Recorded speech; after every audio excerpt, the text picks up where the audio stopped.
Hey guys, welcome back to the Promised Land podcast with myself, and Adam is back because we're doing something different today. A bit of a rivals watch, and what everybody does at the start of the season is Premier League predictions. This isn't specifically Manchester United Premier League predictions. This is general Premier League predictions, 1 to 20, but with a twist, looking at it through a United lens. Who are Manchester United's biggest rivals for what they are trying to achieve this season? We're going to run through all of the main teams, the rest of the big six. I'm sure we'll talk about Newcastle and Aston Villa as well, Adam. We've got our 1 to 20s ready at the end of the show as well. But this is just your usual preseason predictions content. Banter belt as well. There is a banter belt question, which I will be asking Adam at some point in the show too. How are we feeling about the new season, Adam? How are you feeling about making predictions, which probably won't come true, but everybody does it anyway, and it's just a bit of fun? Yeah, I've decided to be outlandish. I'm normally absolutely dog shit at predictions. So I've tried to be like a little bit outlandish. I'm not picking United for the title or anything like that. But when you sent me the original list of our rundown, I was like, all right, I'll just have a real crack at this. So let's just see how it goes. It's a bit of fun. Like, I don't think we're going to come back and revisit our predictions, or maybe we will. If they go right, we'll probably come back and revisit them. But yeah, I'm looking forward to the season. It's been, I think, obviously, for an online fan, or whatever you want to call it, and a read abroad, it is tough at the minute. Like, the online discourse is pretty hectic. People are upset. There's a lack of signings. I actually understand it. Just need to condition that. I understand it. Like, there's an obvious frustration. While I understand the business getting pushed back, that really should have had more business done by now.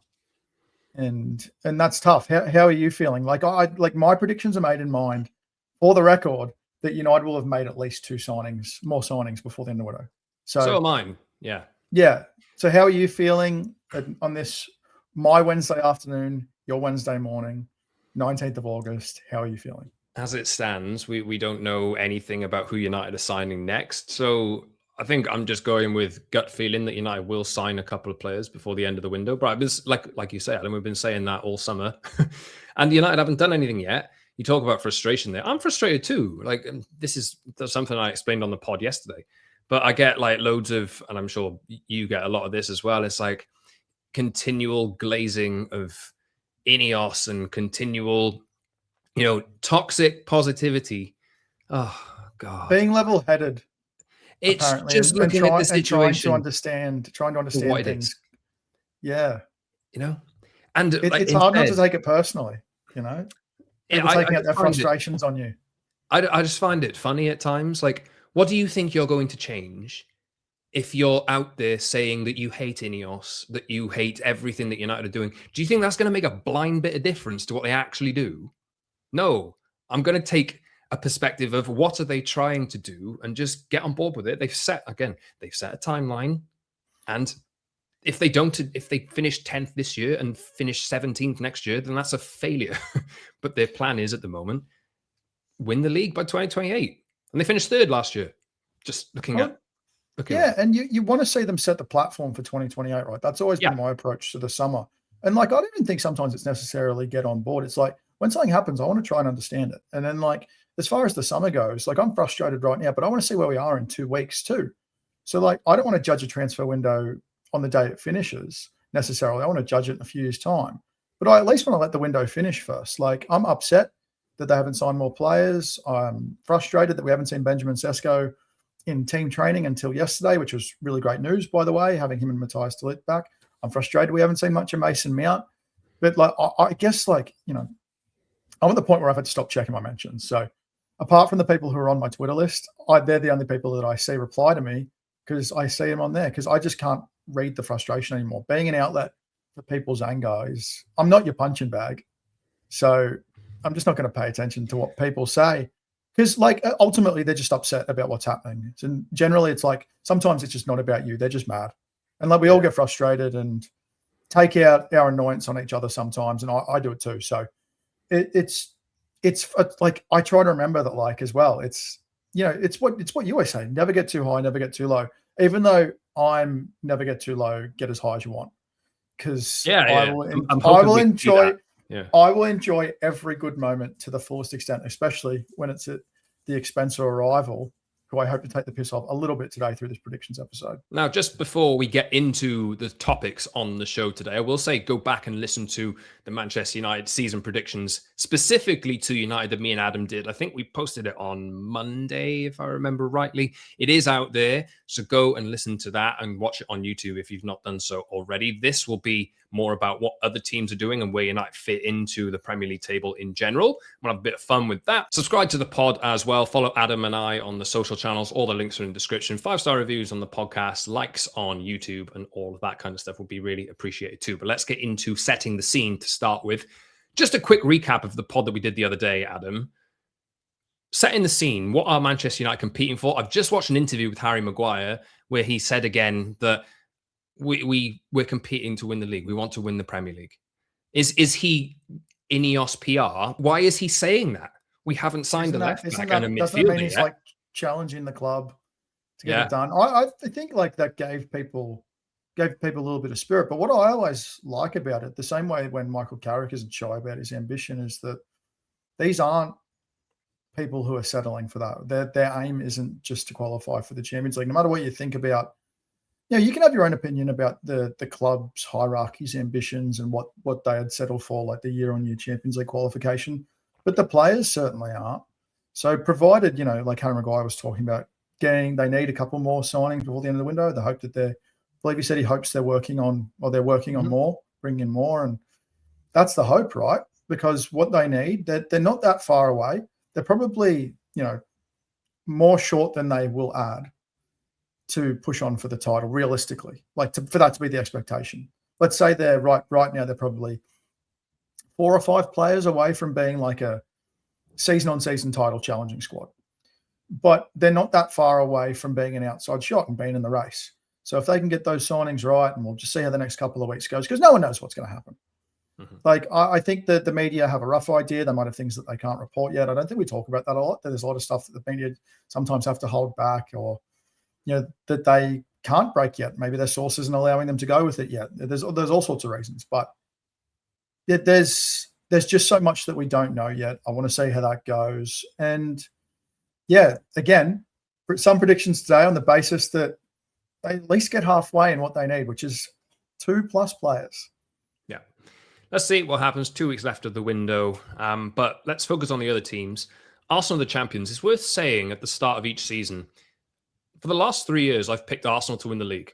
Like, as in, even 4 years now. I'm giving myself away a little bit. There is a little bit of hope, I suppose, that United can go and actually upset the apple cart here. But I've been picking Arsenal to win the league for a while, and people last year were still looking at Arsenal as perennially second, absolute failures. They're never going to do it because they're always second. And things can change. And now people think that Arsenal are invisible and nobody's going to touch them this season. But Arsenal are the benchmark, Adam. I just said Adam are.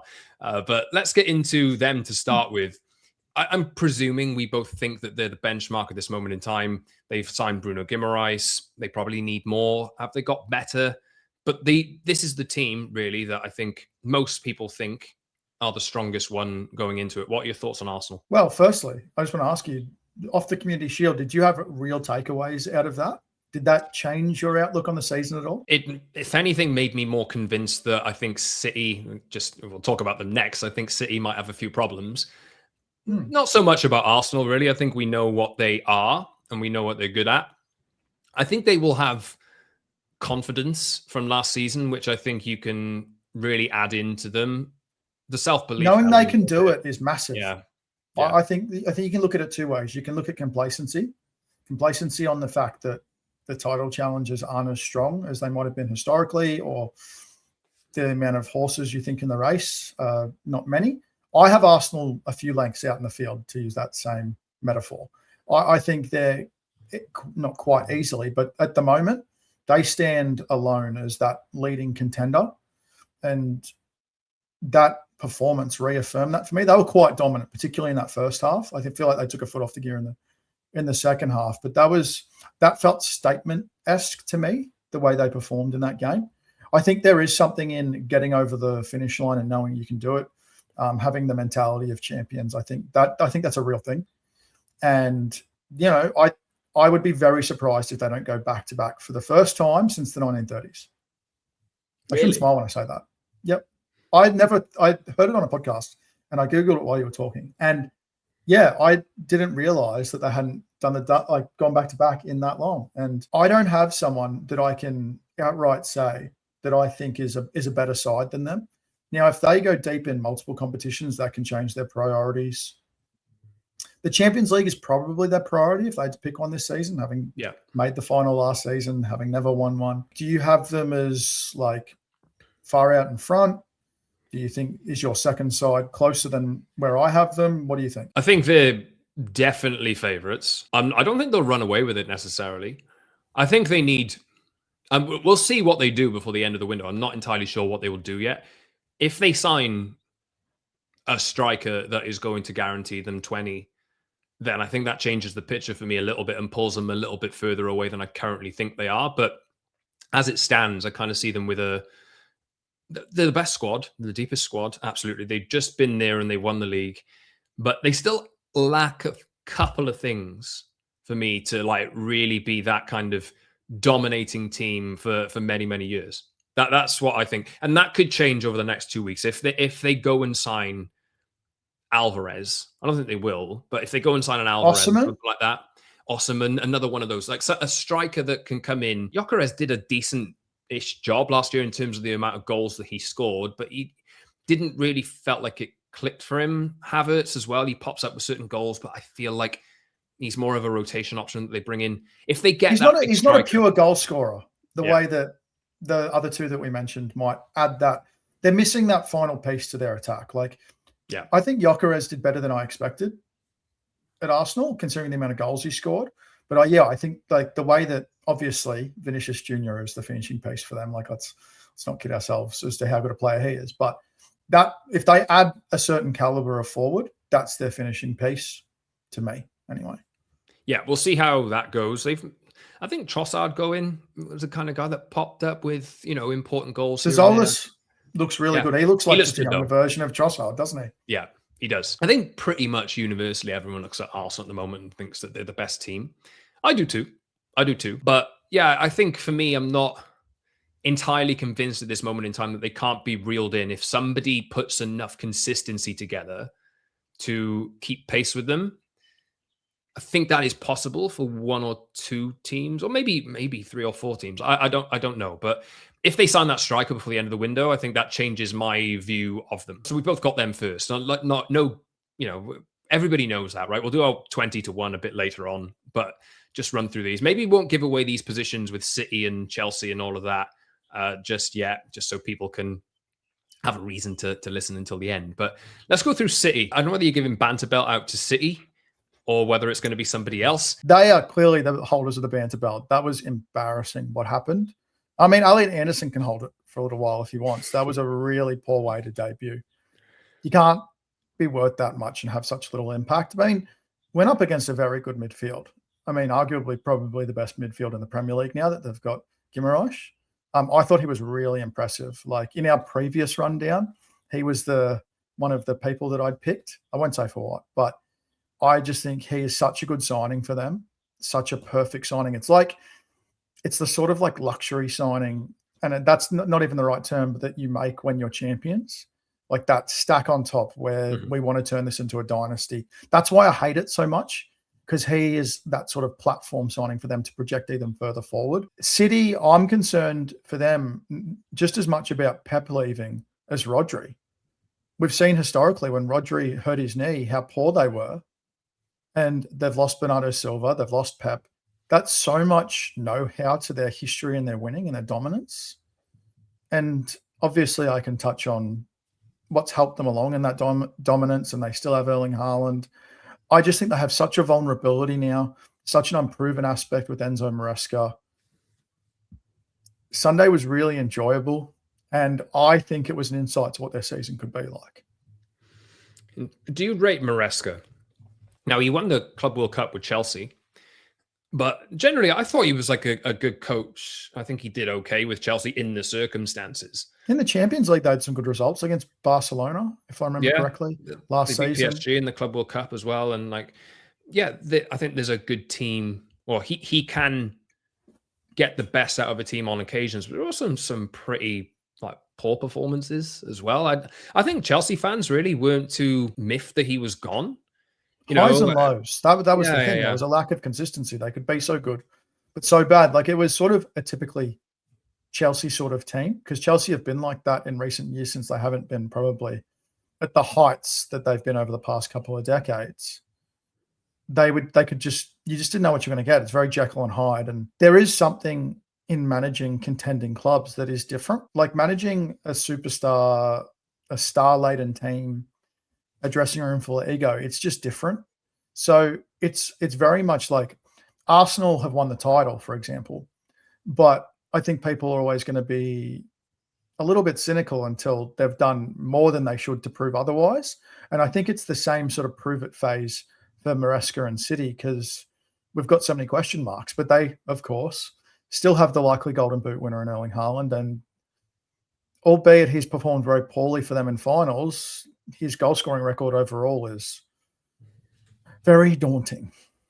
Yeah, they could potentially. They've just lost Rodri, obviously, this week, official to Barcelona now. Pep's gone. We know that. And that's been a long time coming for me. They could spend another 200 million plus on 2 more midfielders before the end of the transfer window. I think they'll get Enzo Fernandez. Buadi, I think, is a matter of time. I think that's probably going to be like essentially done. Been quite slow in the next couple of days.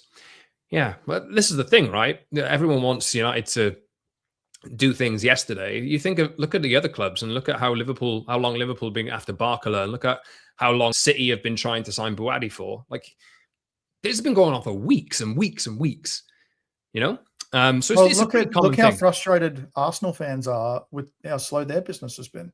Yeah. People are frustrated with Arsenal fans Arsenal being reactive in the market. It's the same frustration United having. The only problem being is that United have way more to do to build their squad up. In terms of ballpark, where do you think they'll be? Do you think this is like Pep leaving is going to mean that they do a Alex Ferguson post style drop down to 7th, or are you more they have too much quality to just fall away that much? People have them down and just are looking at City as, some people see them as like title contenders. I don't think really many people have them as like, winning the league or anything like that. But for me, I think they have enough quality to just be in the conversation, but I don't think they'll be good enough, personally. Yeah, I feel like their floor is 5th.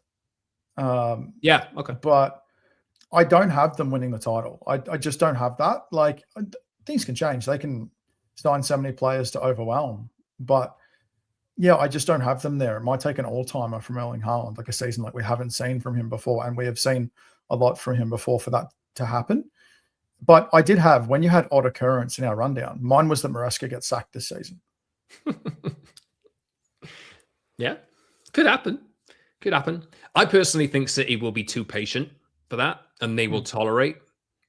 That's how bad it's going to. That's how bad I thought it was going to go, though. I think basically they will be still good because they've got players, but I think they will lose matches. Like, if I asked you now, do you think Manchester United should beat Manchester City in the Manchester derby in the 4th game of the season? Who's the favourites for that game? Are you expecting Manchester United to win that game? I am, personally. Yeah, so am I. My expectation is that United go into that and show them that the tide has turned in Manchester. That's my expectation at this moment in time. Yeah, no, mine's the same. Right, good. Okay, let's move on. I'll do Liverpool first, because there's a lot of big differences with them. Change coach. I think there's holes in their team.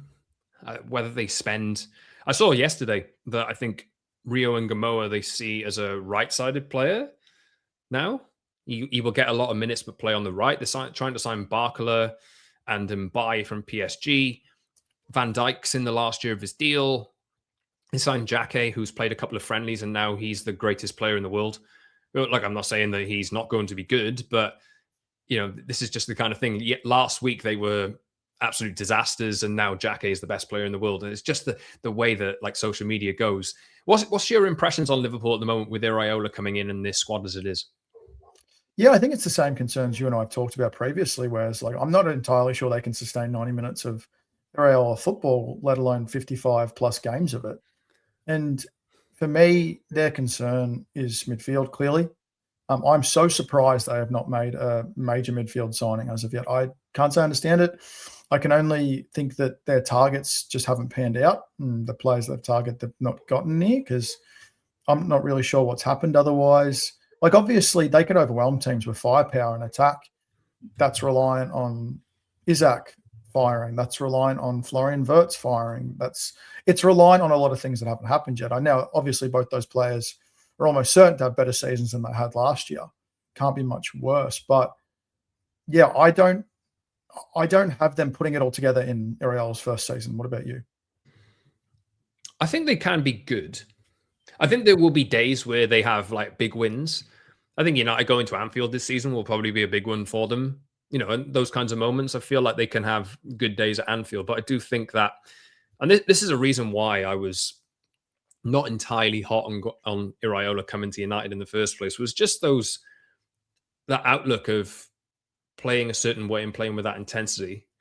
I said about United so many times that they were physically not able to play a high intensity style of play like all that time. And we saw it under Amorim. We've seen it under Ten Hag previously as well. Do you think United have lifted that physical floor a bit? There's still some like soft points, and in midfield especially, I'm a bit concerned about that. But I look at what Carrick is trying to do with the team now, and it makes me more comfortable because he's not going to rely on that physicality being above everyone else. He's going to try and play a certain way, I think. So I'm a little less concerned about it. Whereas with Iraola, I think that's a fundamental of him. I come back to numerous times, like an interview Antoine Semenyo did about him. We need to run all the time. That's essentially what he said, and why Bournemouth was so good. Can you do that with Alexis McAllister in midfield? And Gravenberch isn't that type of player either. Well, look at the runs they went on last season in terms of undefeated and without winning. Yeah. What was it, 8 games without winning? Or maybe it ended up being 12. Like, it was really long time. And that was before their great run into the back end of the season. People seem to forget about that. And I think Liverpool could go through the same sort of thing, whether it's physical fatigue, mental fatigue, or just the fact that they're getting used to a new coach who plays like balls to the wall football. Do you think they can challenge for the title? No. I think they're too defensively fragile, and they have a donut midfield. Donut midfield. Nice. Okay. Right. Let's get into the non-European teams.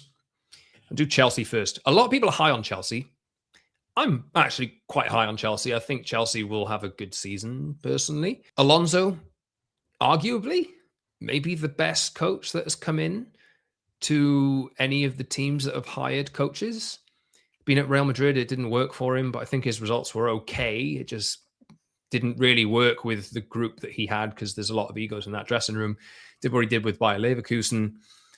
I think Chelsea have too many players, but I think they do have quality in it as well. And I think what that team has needed for a while has been a bit of experience and a coach that can mold the young players that they have into some kind of coherent system. And the fact they don't have Europe as well, I think a lot of people look at Chelsea and think that they can't be quite as bad as last year. What do you think of them? Do you think they will qualify for the Champions League? Do you think that they can compete for the title? Or do you think Arsenal are that far ahead still? I think they have an opportunity to compete for the title. I think there's a lot of prove it in them as well, because their preseason has been quite mixed. They were quite poor at the start, but they've shown real flashes. The way they drubbed Milan was really impressive. And I think I really like Pedro. I think he's like the dark horse Golden Boot candidate, just being how good he's been over the past 12 months for Chelsea. He's looked really good in preseason. I really like Cole Palmer as a bounce back candidate this season, just with less football, maybe a better team around him. I think him and Rodgers will work together nicely, although I'm still cynical about the overall fee paid for Rodgers. That's also the inflation of the market. So, yeah, I do like them. It's just like they have such, I don't know, like it could just blow up so easily on them. That is just who Chelsea have become over the years. There's just this volatility about them that a 5-game winless run can just blow up the place. And they don't have the most patient or loyal fan base. Like, it's quite a unique fan base, spoilt by the bought and paid for success of the Roman Abramovich era. There's a ruthlessness, arguably, to them as a club and a fan base that's kind of unique. They're my team to watch because they could go really well or really badly. I think they have the highest ceiling, lowest floor of any team. Okay, interesting. I think they'll have a good season personally. Just to kind of get this out there now, I think there is a clear favorite, but I think there's a group of teams that will make up the rest of the top five that I think can have varying degrees of success. I think there's a clear-ish, for me, four beneath Arsenal. We'll get to the likes of Villa in a second as well, but I think, and Tottenham. But I think the teams that we've run through already, I think that's my kind of four that I think I've got in my running order here. Who finishes higher, Chelsea or United? And I see why people would say Chelsea, because they don't have European football and this kind of thing. My optimism is taking over at this point in time. But I said to you on the last episode that depends on what day it is. Some days I'll have United higher. Some days I'll have Chelsea higher. Are they the best placed to challenge, do you think, out of the lot of them? Yeah, it doesn't necessarily mean they're the best team. They're just in the best position without Europe. Like, it's the same thing that happened when Antonio Conte came in and won the title in his first season. They weren't in Europe. It was such a massive advantage if you have the squad and the coach who can do that. That's how I see it. Like, you might very well think City have the best squad to finish second. I don't have them finishing second this season because I don't think that they're best placed to do that with where they're at right now. So, yeah, that I think it's like there are this group of contenders.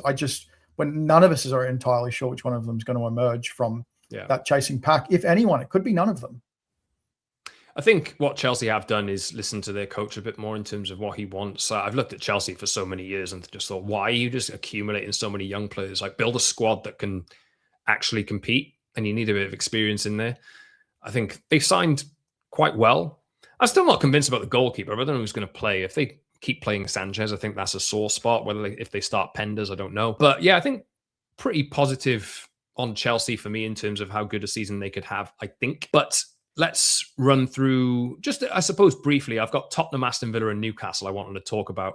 Spurs, they've signed the players that Manchester United should have signed in midfield. And now they want Savinho and Cody Gakpo for 150 million plus. My impression on Spurs is I think De Zerbi he's a good coach. I think you can probably find a way to beat his teams as well. I think he's quite spiky, I suppose, and like things can potentially implode Combustible, on him. Controversial, volatile. Yeah. I think it could go well for them on certain days, but I also think that Spurs are spending all this money to go from 17th back to 6th. Really, that's kind of what I think. They could maybe high. Really? Okay. Go on. My manager to watch is De Zerbi. I think he is going to get sacked this season. Wouldn't surprise me. I think the Spurs project is going to blow up. I think it's so high risk. It could easily pay off, and they could be top 3 by Christmas. I just like they much like Chelsea have a high-ish ceiling, but a very low floor. And like I have my flop signings are Gonzalo Garcia from Fulham, because 40 million euros on a player who scored 6 goals in La Liga.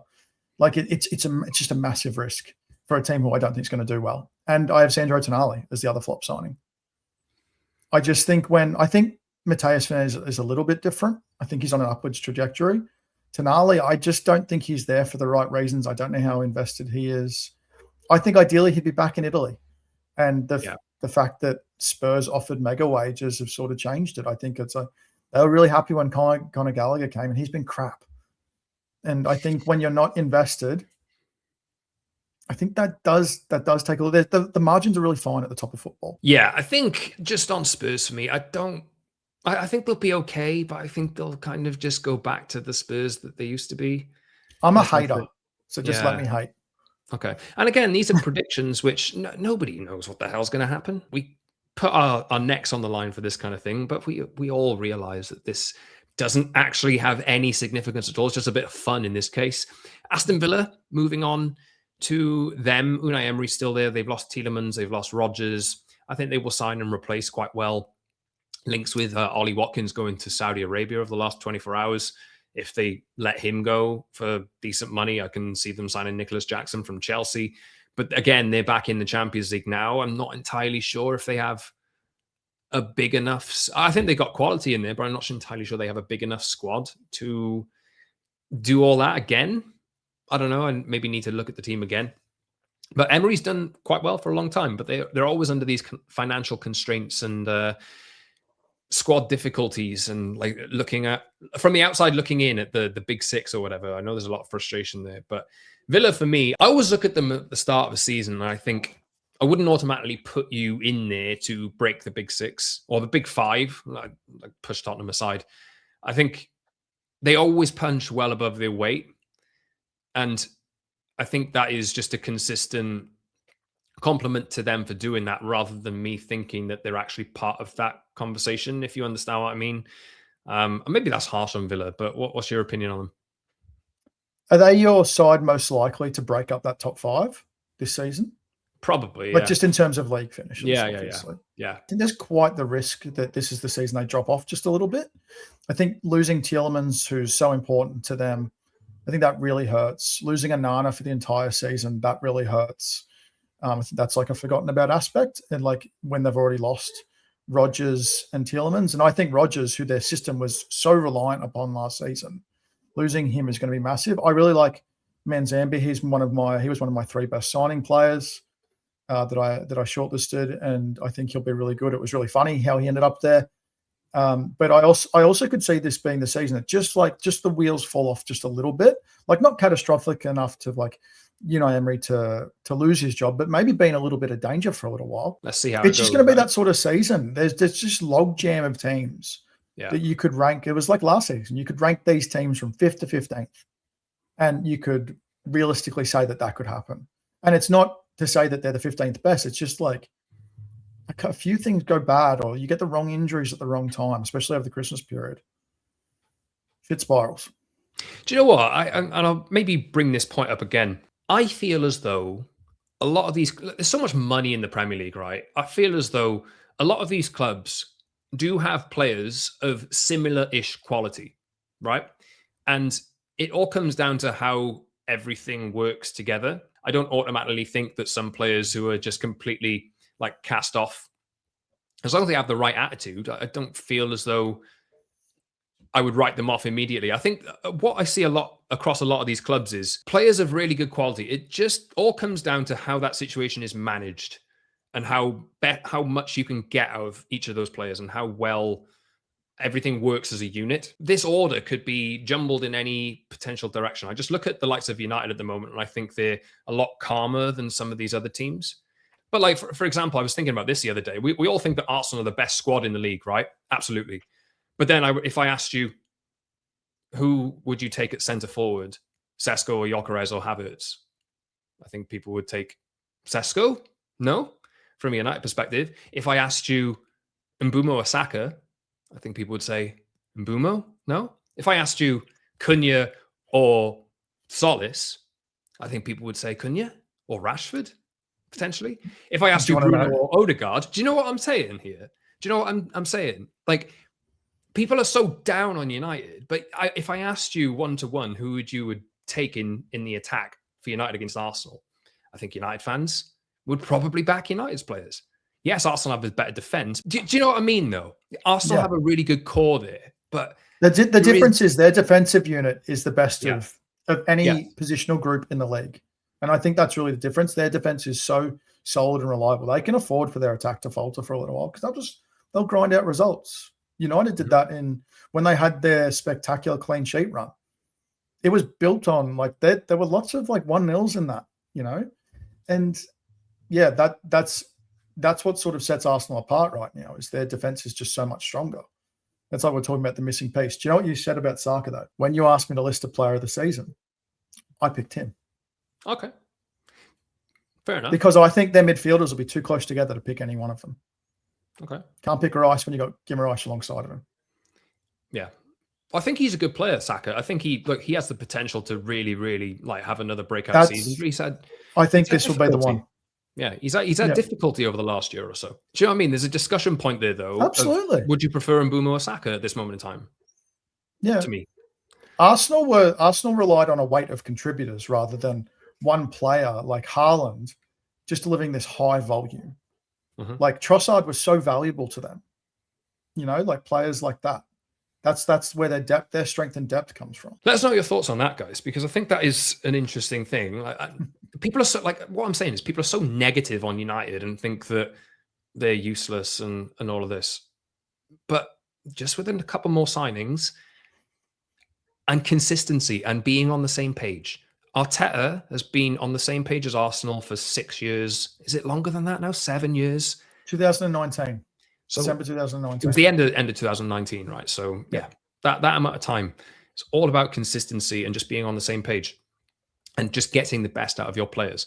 Anyway, let's move on. I know you don't like Newcastle particularly. Let me ask you about Newcastle. I really like the signings they've made. I think they're smart to sort of take a step back and sort of maybe raise their floor a bit. It's clear that probably what happened with Isaac they really paid for last season, and they've probably had to clean house a little bit. But they might be better to lower their ceiling a little bit, is be like aspirations for Europa League. And right now to aim higher is just not possible. I don't have them making Europa League, but I actually like their change in strategy. I think it's smart to build, and also building stars is a much more sustainable model in the way to build yourself according to the financial rules. It's about sustainability. So I actually like the change in approach. The only way it could have been better is if they didn't get gazumped for Manzambi. And obviously they got gazumped for a few players in the end, but they got dumped on repeatedly this summer, which I enjoyed. But yeah, I think I understand the strategy. They've finally got a little bit back on track with that. Yeah, they should still sell Lewis Hall, but don't know if they will. I just think his contract is such a massive hurdle. Being contracted long term just gives them real bargaining position there. We'll see. Some people have Newcastle to go down because of all the upheaval and all the change. Not for me. I don't subscribe to that really. And they have a real home ground advantage. I think St James's Park is a real advantage for them. Again, I think they will have those kind of days, those kind of moments where they have a big uplift and they'll be able to live off that for a little while. The Newcastle-Liverpool game this weekend will be quite interesting, actually, because that could be a big one for Newcastle after such a difficult summer. If they go and put in a performance there and beat them, then the whole conversation changes about them. Win-win result, as long as it's not a draw. Yeah. Anyway, so that's the teams I was going to spend a lot of time actually on. I've got the likes of Brighton, Bournemouth, Forest, Brentford, Everton kind of teams to talk about here. I'll ask you these questions. And if there's any other, the way that this worked, right, I sent Adam like a very, very rough running order of questions yesterday when we were planning to do this. And then I actually sat down to actually structure the show this morning and I completely changed it and I didn't realize. So if there are things that you have on that list you've prepared, and please bring them in. Anything standing out to you? Or shall I go on with what I've got? My European outsider is Everton. Okay. I really like what they've done this summer. Hackney, Norgard, who was the other one? Brendan Johnson. That was actually a smart switch for them. I think that worked better for them, even though they were calling. A lot of people were slandering either side of that deal. I really like what they did with the limited budget. David Moyes, if you need to maximize your squad but not go too high, he's like the perfect guy to do that. So yeah, I mean, apart from that, best signing, I had Sangare, Manzambi, and Gorna Duarte, who signed for Hull for €4 million. Really like that one. Mm-hmm. My flop signings again were Garnacho, Garcia, and Tonali. My most improved player was Cole Palmer, just because I think it's a bounce back season. Player to watch was Bruno Guimaraes. I just think he's going to be such a spectacular addition for Arsenal that could blast them away from the rest of us, unfortunately. My young player to watch to do someone different was Lucas Harrington, who signed for Hull. Australian centre-back who had a tough World Cup moment, but actually had a really good World Cup overall. My Australian brother. And my team to watch was Chelsea. My manager to watch was De Zerbi, and my odd occurrence was that Maresca gets sacked in season. You've prepared that, and I actually haven't prepared any of that at all. If you want to ask them back to me. Those will touch on. Do you want me to ask you? Go on, let's go for it. I'll do it off. All right. Who's your European outsider? Forest. Nice. I almost had them. I really like Glasner there. I'll talk about Forest a little bit. Yeah. I just don't know how I feel about their squad. I'm not sure how important Anderson was to that. I personally think that you have combustible elements there. Absolutely, with the chairman, and Glasner is just one of those guys that doesn't necessarily get on with the people that he works for and is quite happy to speak out. I think this is something that could go really well and then really terribly. But I do think there's upside in there. I like Forest's team. I like how they've recruited. I like Gibbs Diamande's a White. great signing. Diamande, you look at that back three, and if he plays a back three, you've got Diamande to add into what they already had there, and Milenkovic and Murillo as well. They've got wing backs. I don't know where they're going to go, but I like Ola Aina to take up the Munoz kind of role at Palace. I like Nico Williams as a Welsh guy. I think there's potential in Nico Williams. They just look like a team to me, that has more in it. I don't know who's going to get them the goals, but Gibbs White has been proving for years that he's a really good player. And I think for me, I had 3 questions. Who could crash the European places? Who's your surprise package? And who you're much higher on than consensus? I think all of those questions, or those answers to me, were Nottingham Forest. For some reason, I understand other people's perspectives on this, but that's just me. Top scorer? I'll probably go João Pedro as well. Is that a bit of a cop-out? I mean, no, because there aren't that many prolific goal scorers in the Premier League right now who could bang in 20 plus goals. And that's what's going to take to beat Haaland unless he gets injured for a couple of months. Just to clarify, we did exclude Haaland from that because he's essentially a cheat code. No matter how good City are, he will still score a lot of goals. I'm going to throw Brian's name in that as well. Brian Mbeumo. Who's your player of the season? I'll go Declan Rice this year. I think it's going to get Declan Rice. Who are your favourite signings? I like the obvious ones, I suppose. Quite like Tielemans as well. I like Manzambi. And I think Rodgers will do all right because I'm high on Chelsea. Interesting. Flop signings? Do you know what? And we'll get to Fulham. You mentioned Gonzalo Garcia. I look at Fulham and I see people putting Fulham 8th and really high on them and this kind of thing. But I think they're taking a massive risk, personally. Yeah, I think Marco Silva did a great job. Yeah. They really should have done more to keep him. I think they're that team this year that right, we're established as a Premier League team. Let's try and just do things a little bit differently. Let's try and be a bit more attractive. And then it ends up blowing in their face because you can't do that. You are Fulham. You have to play a certain way and just be difficult to beat. I think if they go and try and just be a little bit more flash, they could fall into a pit of trouble quite quickly. So Gonzalo Garcia for me. Most improved player or breakout player? I'll go Isak on that. I think there's a great player in there. He just had a rough year last year. I think he will, especially in the first half of the season, get the chance to just score a lot of goals. I think he will just correct his reputation a little bit. So I'll go with him. Player to watch. Andre Santos. I think he will play. I think he will play a lot more than people expect. People are looking at the situation with United in the midfield now, and they think that United need a DM, and I think that they do as well. But the fact that they made Andre Santos their first signing, I think for me proves that they've promised him that he's going to get a lot of football. I think his presence in the midfield will make a big difference to how United play. I think that's something that will just go about bringing a bit more calm and sturdiness, hopefully, to that United midfield. And I think that will take United a long way, personally. And who's your young player to watch? I like that lad from Spurs that is doing a bit in pre-season, showing that he's particularly got some really good skills. I think he will get a chance this year. They might end up signing Gakpo before the end of the window, and I don't know whether that's going to block his route in. But Spurs let Tyne and Thompson go, didn't they, to United? I think that's in part because of him, Barnett Williams from Spurs. I like the look of him. Yeah, they have a few academy kids who are actually pretty good, which is a shame. Who is your team to watch? I'll go back to Forest on that.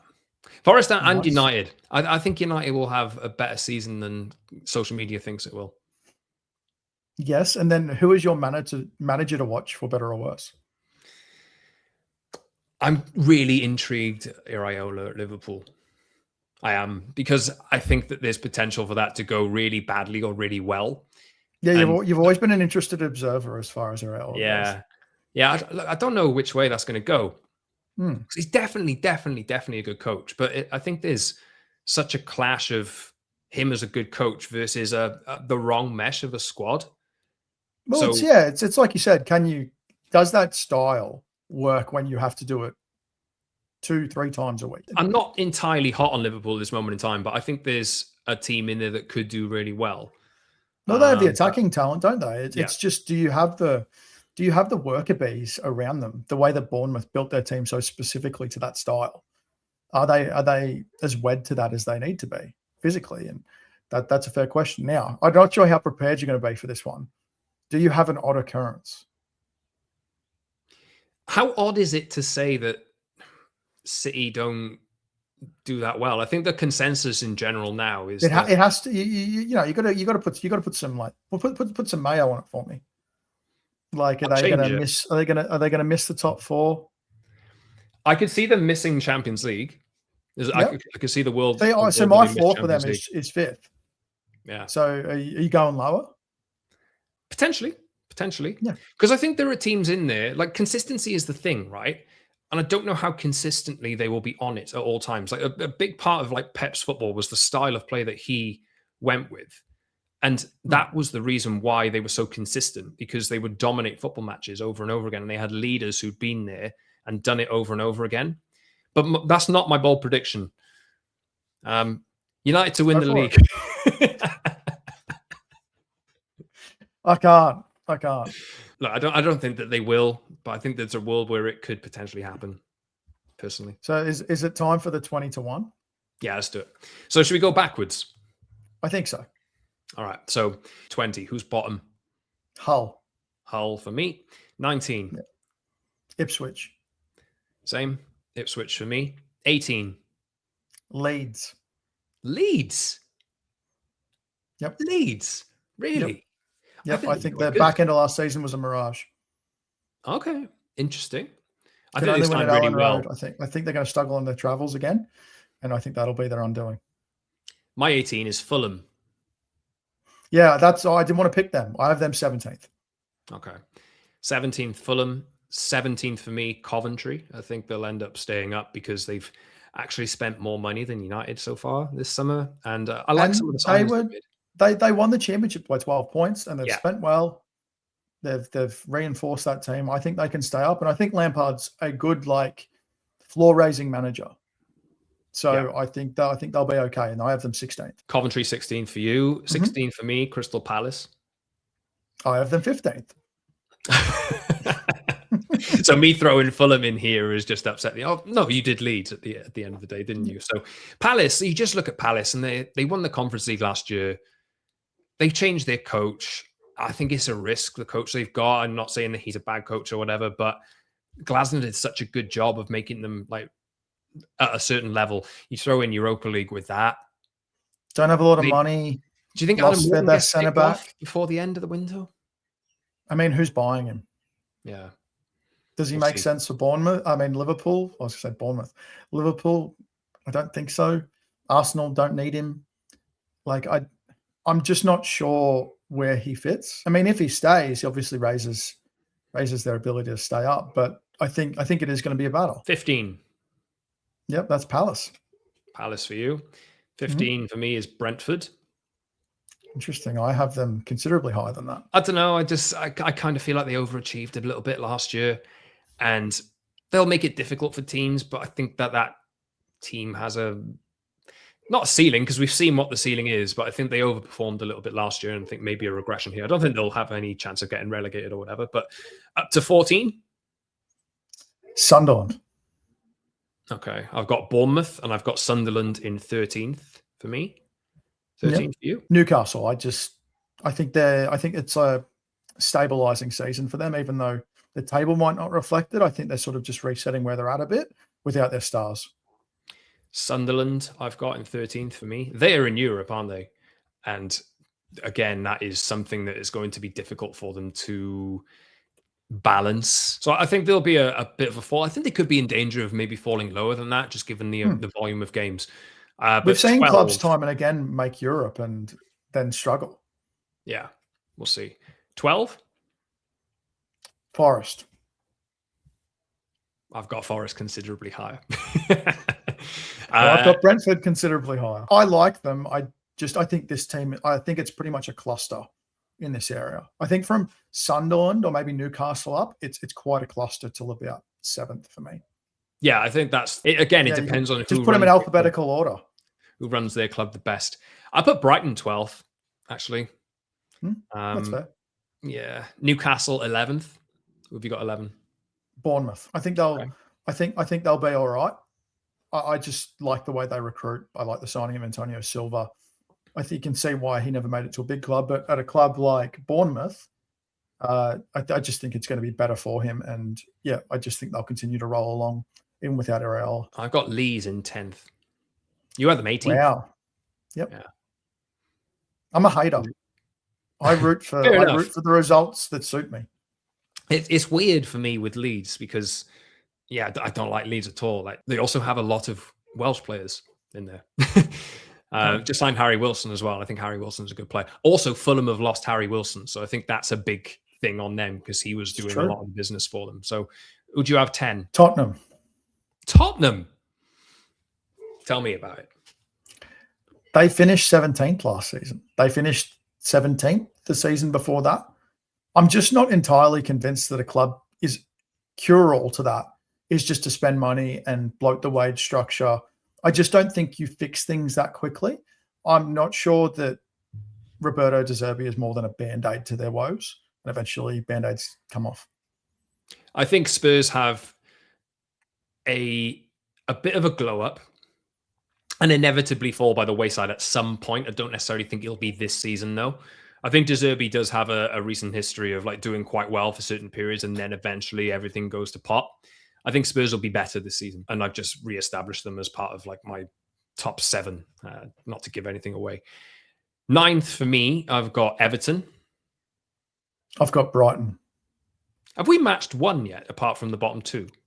No, we're always like one apart, but that's good. That's good. I think it's quite easy to. It did in a certain aspect. So I tried to I looked through the transfers and I tried to, based on their summers, just push up and push down just a little bit. Also tried to think about departures a little bit more. I've already mentioned Forest a couple of times. That's where I've put them 8th, personally. And that's why I've put Brentford 8th. I love Sangare. I think he's going to be an awesome signing for them. And I think they're going to build on what they did last season. And I think they're going to, finish 8th. My European outsider. Okay, fair enough. Okay, so we have 7 teams. No, actually we don't, because you've put Spurs 10th. So who's 7th for you? Everton.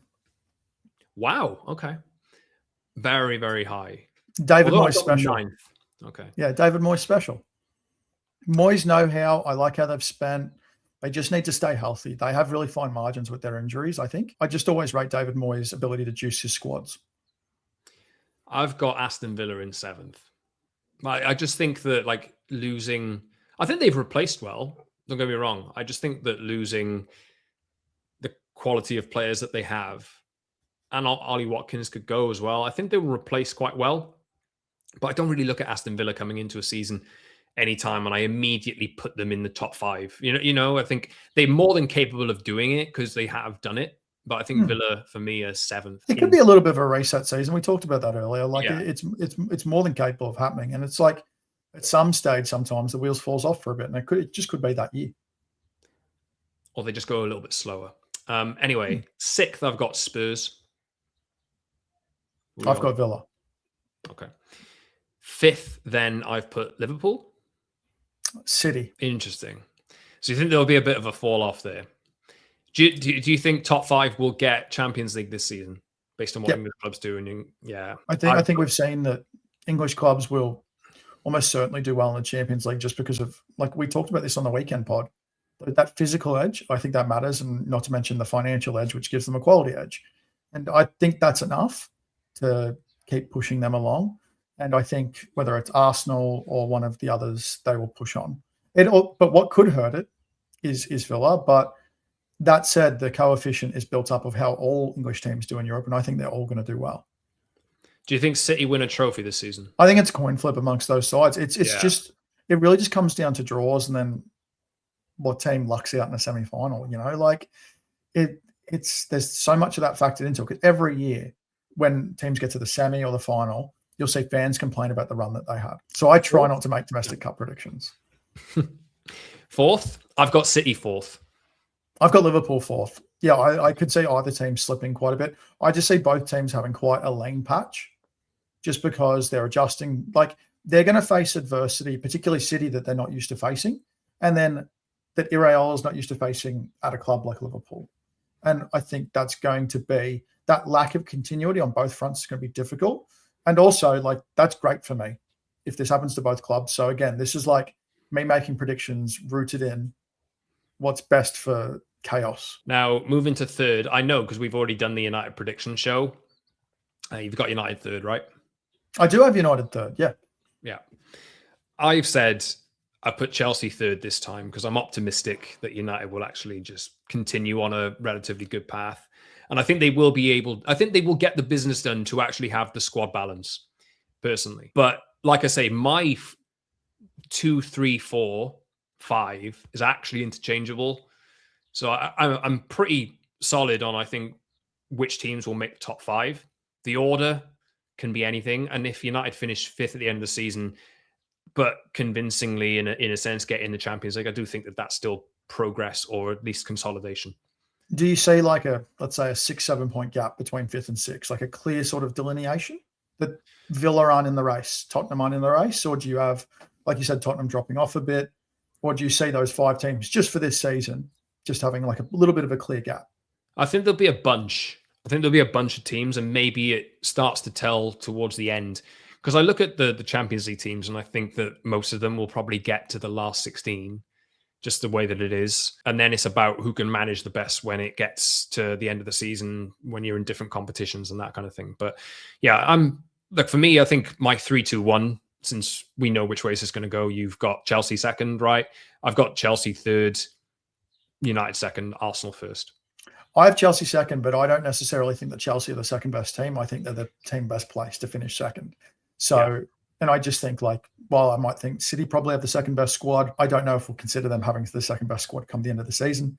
I don't know. And I also don't love the way that Hugo Viana's spent, the last, 2 years now without Tixi Bigger staying there. So, yeah, I just think that's an aspect that I'm considering.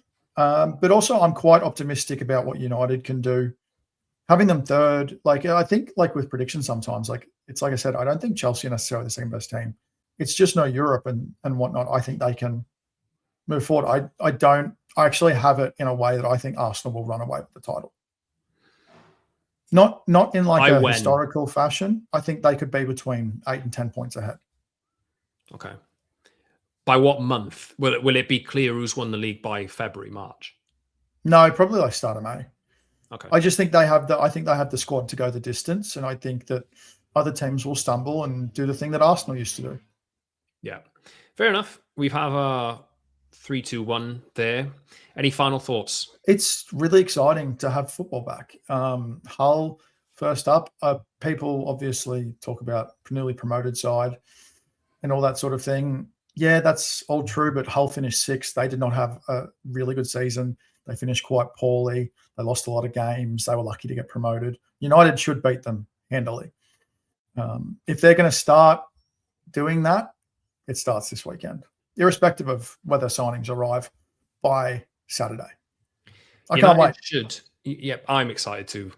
I will say this. It doesn't matter if United need a left back and a central midfielder. They should be beating Hull and Ipswich. If they don't, God, I'm terrified. If they don't beat Hull and Ipswich, I'm terrified.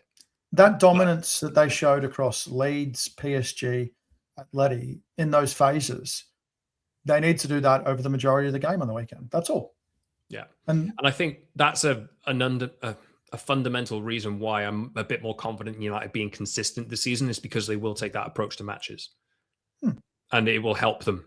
But look, best 2 games to start with for that. It is. And as I said on the last pod, I feel like United will win those 2. This is just my first few games predictions. United win those first 2. Everton maybe draw or win.